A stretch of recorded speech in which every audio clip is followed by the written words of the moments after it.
Here in the more sophisticated part of London's money belt lives a Verdelak. It's taken me quite some time to track him down, but finally I've cornered him in a very splendid flat at the top of this house behind me. What is a Verdelak?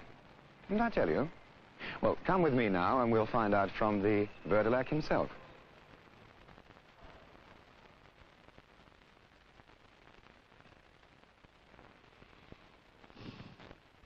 Mr. Karlov, what exactly is a Verdelak? A Verdelak, I think, is the Russian word for vampire. And that's what it is. Is it based in legend, or is it something created just for the film Black Sabbath? No, I think it's actually the legend. I think it's the real word for it that they use for vampire. And of course it is about a vampire, at least the third story of the series. Mr. Karlov, you've played many monsters and frightening and terrifying creatures. Do you ever regret having been typecast in this way? Good heavens, no. I think any actor who gets typed is very lucky.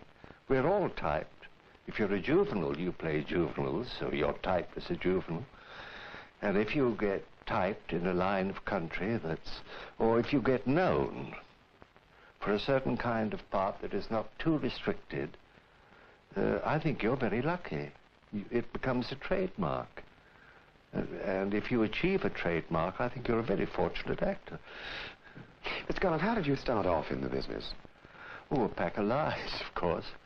I went to Canada when I was a young man. I went down to Seattle. I was in Vancouver.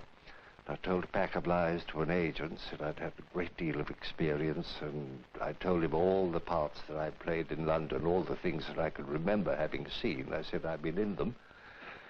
And I had been ill and come to Canada for my health and was now prepared to re-enter the ranks of my profession. And he kept a straight face, and a year later he was stuck for somebody to send to a company, and he sent for me, and I went.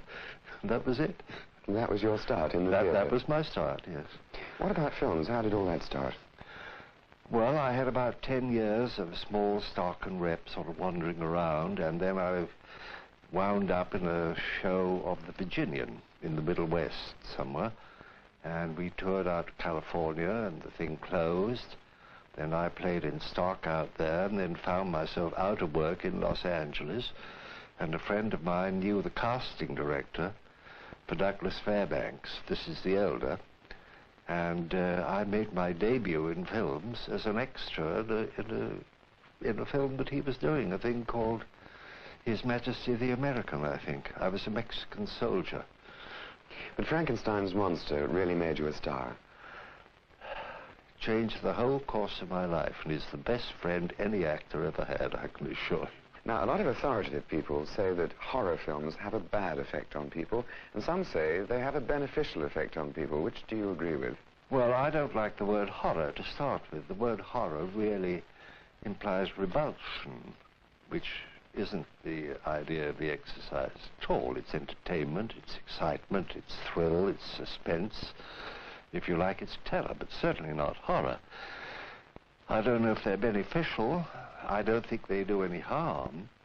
I can only speak of my own experience. When I played the monster, and I only played him 3 times in the first 3 films, any letters that I got from youngsters, beyond just asking for a photograph, all express great compassion for the monster, so I don't think it would be very harmful. Do you yourself believe in the supernatural, in ghosts and things like this? Well, I would hate to say I didn't, because they've been very good to me in my professional career.